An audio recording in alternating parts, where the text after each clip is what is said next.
అందరికీ నమస్కారం. కథ పేరు కార్తికేయ వెడ్స్ శ్రీవల్లి 4వ భాగం. థియేటర్ దగ్గరికి వచ్చాక బైక్, స్కూటీస్ పార్క్ చేసి నడుచుకుంటూ లోపలికి వెళ్ళారు శ్రీవల్లి, కోమలి, శ్రావణి, కిరణ్, సుధీర్.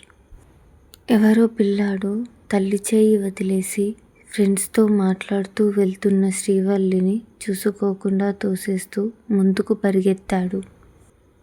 దాంతో అదుపు తప్పిన శ్రీవల్లి ముందుకు పడబోతుండగా వెనుక నుండి ఒక చేయి వచ్చి ఆమె చేతిని పట్టుకుంది పడకుండా. తను ఎక్కడ పడిపోతుందో అని కంగారు పడిన స్నేహితులు శ్రీవల్లి పడనందుకు రిలాక్స్ అయ్యారు. తనని పట్టుకున్న వ్యక్తి అతని వైపుకి లాక్కోవడంతో అతనిపై పడబోయి పడకుండా నిలదొక్కుంది శ్రీవల్లి. ఆర్ యూ ఓకే అని అడిగాడు అతను చిరునవ్వుతో. Yeah, I'm fine, thank you అంటూ అతని వైపు చూసింది శ్రీవల్లి. మీరు అన్నాడు ఆ వ్యక్తి. మీరు అంటూ సందేహంగా అతని వైపు చూసింది శ్రీవల్లి అతనెవరో గుర్తు చేసుకుంటూ. గుర్తుపట్టారా? నేను పెళ్లి చూపులకు వచ్చాను అని చెప్పాడు ఆ వ్యక్తి. గుర్తొచ్చింది. కార్తికేయ కదా మీ పేరు అని అడిగింది అతనే కాకుండా తన పేరు కూడా గుర్తు రావడంతో. అవును, నా పేరు మీకు గుర్తుందా అని ఆశ్చర్యంగా అడిగాడు కార్తికేయ. గుర్తుంది. ఏ నా పేరు గుర్తులేదా అంటూ కనుబొమ్మలు ఎగిరేసింది శ్రీవల్లి. గుర్తుంది, శ్రీవల్లి కదా అని చెప్పాడు కార్తికేయ.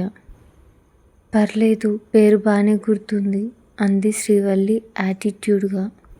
నా ఫస్ట్ పెళ్లి చూపులు మీతోనే జరిగాయి, అందుకే గుర్తుంది అని చెప్పాడు కార్తికేయ. మంచిది, మళ్ళీ కలుద్దాం, బాయ్ అని అక్కడ నుండి ఫ్రెండ్స్తో వెళ్ళిపోయింది శ్రీవల్లి. వెళ్తున్న తన వైపు చూస్తున్న కార్తికేయని వింతగా చూశాడు అతని స్నేహితుడైన తిలక్. రే, ఏంట్రా ఆ అమ్మాయిని అలా చూస్తున్నావు అని అడిగాడు అయోమయంగా. చూడకూడదారా అని అడిగాడు కార్తికేయ క్యాజువల్గా. రే, నువ్వు మన ఆఫీస్లో అమ్మాయిలని కనీసం కన్నెత్తి కూడా చూడవు, పైగా ఎప్పుడూ సీరియస్గా ఉంటావు. అలాంటి నువ్వు ఆ అమ్మాయితో నవ్వుతూ మాట్లాడుతున్నావు ఏంటి? మళ్ళీ చూడకూడదా అని నాకే చెప్తున్నావు ఏంటి బాబు సంగతి అని వెటకారంగా అడిగాడు తిలక్. ఏం లేదు, నువ్వే ఎక్కువ ఊహించుకుంటున్నావు. పెళ్లి చూపుల్లో చూశాను, పైగా పరిచయమైన అమ్మాయి కాబట్టి మాట్లాడాను. దానికే వేరే అర్థాలు తీయకు. షోకి టైం అవుతుంది, వెళ్దాం పద అని ఫ్రెండ్ని థియేటర్లోకి లాక్కెళ్ళిపోయాడు కార్తికేయ. శ్రీ, ఎవరే అబ్బాయి అని కుతూహలంగా అడిగింది కోమలి. ఏ అబ్బాయి అని అడిగింది శ్రీవల్లి నార్మల్గా. అదే నువ్వు పడబోతుండగా పట్టుకున్నాడు కదా అతను అని చెప్పింది కోమలి. ఆ అబ్బాయా? అతని గురించి నన్నెందుకు అడుగుతున్నావు? వెళ్ళి అతన్నే అడుగు అని కేర్లెస్గా చెప్పింది శ్రీవల్లి. ఆ అబ్బాయినే అడుగుదామని అనుకున్నాను, కానీ మీ ఇద్దరికీ పెళ్లి చూపులు జరిగాయని మీ మాటల్లో అర్థమైంది, అందుకే నిన్ను అడుగుతున్నా. ప్లీజ్ చెప్పవే అని కోమలి అడిగింది క్యూట్గా. అతని గురించి నీ క్యూరియాసిటీ ఏంటే అంటూ కోమలిని ఎగాదిగా చూసింది శ్రీవల్లి. చూడ్డానికి హ్యాండ్సమ్గా ఉన్నాడు. ఎలాగో నువ్వు అతనికి ఓకే చెప్పలేదని అర్థమైంది, అందుకే అతని గురించి తెలుసుకుందామని అడుగుతున్నా అని చెప్పింది కోమలి. అందంగా ఉంటే సరిపోతుందా అని కచ్చిగా అన్నాడు కిరణ్.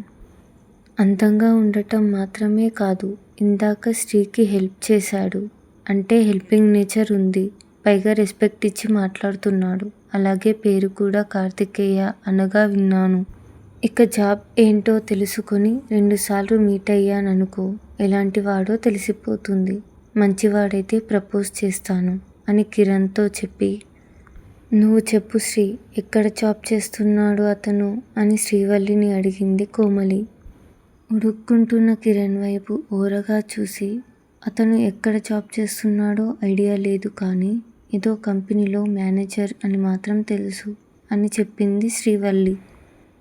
మేనేజర్ అంటే శాలరీ కూడా బాగానే ఉంటుంది అని ఎక్సైట్ అయిన కోమలి ఎలాగైనా అతన్ని కలిసి మాట్లాడాలి, శ్రీ ఆంటీ నెంబర్ ఇవ్వు, నేను అతని గురించి తెలుసుకుంటాను అంటూ శ్రీవల్లి మదర్ నెంబర్ అడుగుతూ తనతో పాటు శ్రీవల్లిని తీసుకెళ్ళింది కోమలి. ఏడుపు మొహం వేసిన కిరణ్ని చూసి ఏంట్రా అలా ఉన్నావ్ అని అడిగాడు సుధీర్. ఎందుకలా ఉన్నానో నీకు తెలియదా అని అన్నాడు కిరణ్ ఉక్రోషంగా. నాకు తెలిసినంత మాత్రాన ఏమైనా యూజ్ ఉంటుందా కిరణ్? కోమలితో నీ మనసులో ఉన్న మాట చెప్తేనే కదా తెలిసేది. నేను చూడు డేర్ చేసి నా స్ట్రావ్ బేబీకి ప్రపోజ్ చేశాను. తను కూడా నాకు ప్రపోజ్ చేసింది. మేము హ్యాపీగా ఉన్నాం. నా మాట విని నువ్వు కూడా కోమలికి ప్రపోజ్ చెయ్యి అని ధైర్యం చెప్పాడు సుధీర్. అవునురా, కోమలికి ప్రపోజ్ చేయి, తను యాక్సెప్ట్ చేస్తుంది అని శ్రావణి కూడా చెప్పింది. ఏమో శ్రావ్, నాకు భయంగా ఉంది. అది ఒకవేళ నువ్వు చెప్తే అని అన్నాడు కిరణ్ కంగారుగా. కొనసాగుతుంది.